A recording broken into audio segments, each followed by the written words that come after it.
Good to see you again, colleague. Yeah, it's been a while. I know. Yeah, I've been on sabbatical. Yeah, and I'm back and better now. I get loads of comments. Yeah, especially to the old subscribers. I thank you so much for still watching the videos and recommending me to people out there. Because I get a lot of calls, mails, yeah, making inquiries on how to uh, have a one-on-one classes. Yeah, it means a lot to me. It's such a good gesture. Thank you so much. And for the new subscribers, yeah, you're really the MVPs. I celebrate you all. Yeah, it's no longer new that NMC OSCE has recently added lots of topics to our syllabus. Yeah, so in this video, we're going to be taking a look at one of those topics. That's the evidence-based practice. Yeah, that's cholesterol and coffee. Okay, it's such an interesting one. With that being said, let's get into it.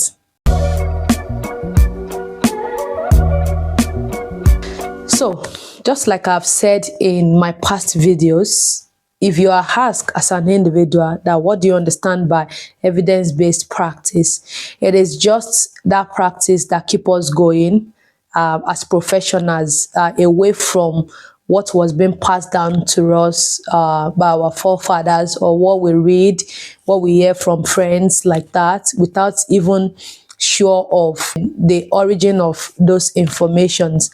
But as professionals, we've been harmed with informations that they are current. Yeah, this is what is obtainable now, away from what we know before now. Okay, so that is just what the evidence-based practice is. There'll be a lot of things that the ordinary person, a layman, will not understand, that you have broader knowledge on that particular things that may be bothering them. So we are to enlighten them properly. Okay. So for this topic, cholesterol and coffee, it's actually a new one. Yeah.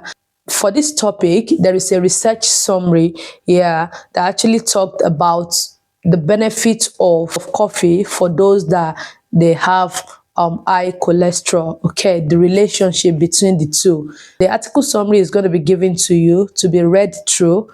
You digest it. You're going to get points out there that it will even serve as your answers. But the constraint is the time. There is no time. So you just need to familiarize yourself with, okay, this topic is actually an interesting one. What does it say?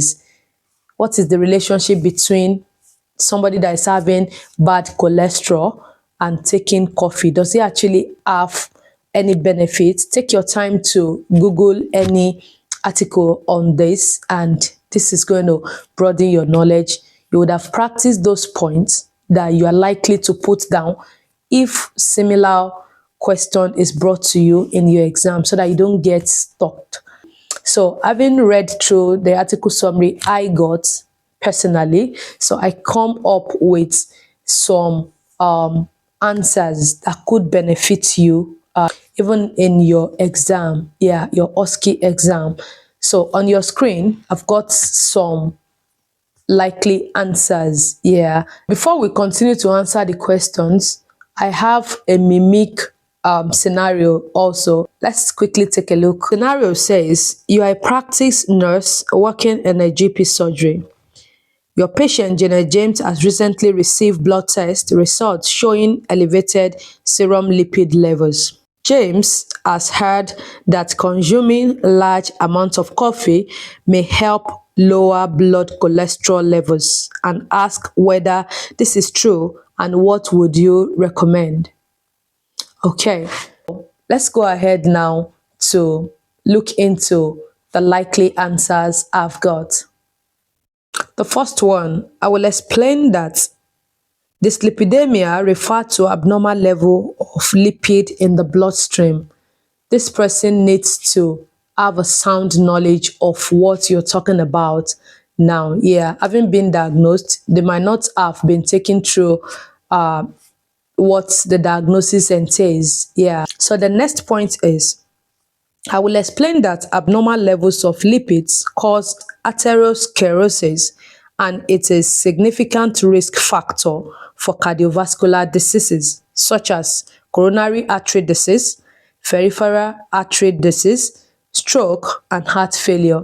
Yeah, abnormal level of lipid could actually be responsible for conditions such as atherosclerosis and other series of cardiovascular diseases. Right. Moving on, I will explain that studies on coffee consumption shows inconsistent results, with some suggesting that it may have ingredients that are good for a person's overall health. Yeah. I will explain that recent studies has found that coffee consumption can have a negative effect on dyslipidemia. Yeah, can have a negative effect on dyslipidemia now. Yeah, one of the recent studies has found that. Yeah. Moving on, I will explain that evidence from research shows that moderate coffee consumption is associated with reduced all cause and cause specific mortality, as well as with lower risk of major chronic diseases. Yeah, this is one of the points that was deduced from the article summary. Last but not the least, I will encourage the patient to limit coffee consumption to moderate amount of 1 to 3 cups a day. Yeah, moderation is still needed in anything, no matter how beneficial that thing may be to us. Moderation is still key. Right. These are the points that were deduced from the article summary that I read. Okay. So, in a nutshell, if I could say, coffee is a little beneficial, and at the same time, another research summary says it even have negative effect on any patient having dyslipidemia. So you could see it's somewhat dicey, but that is what the current the evidence-based practice is giving us. So that is what you should give back in your exam and not otherwise. Okay, don't base it on your own judgment, but based on the current evidence-based practice. Okay, I hope that is simple enough. If you've learned one or two things from this video, do give it a thumbs up and share with some of your friends that the video could be beneficial too. And I will see you in my subsequent videos. Should you require one-on-one session towards your OSCE exam, you can reach out to us via the contact displayed on your screen, and we'll be more than happy to assist you. Yeah, until I come your way in my subsequent videos, keep practicing OSCE. Bye.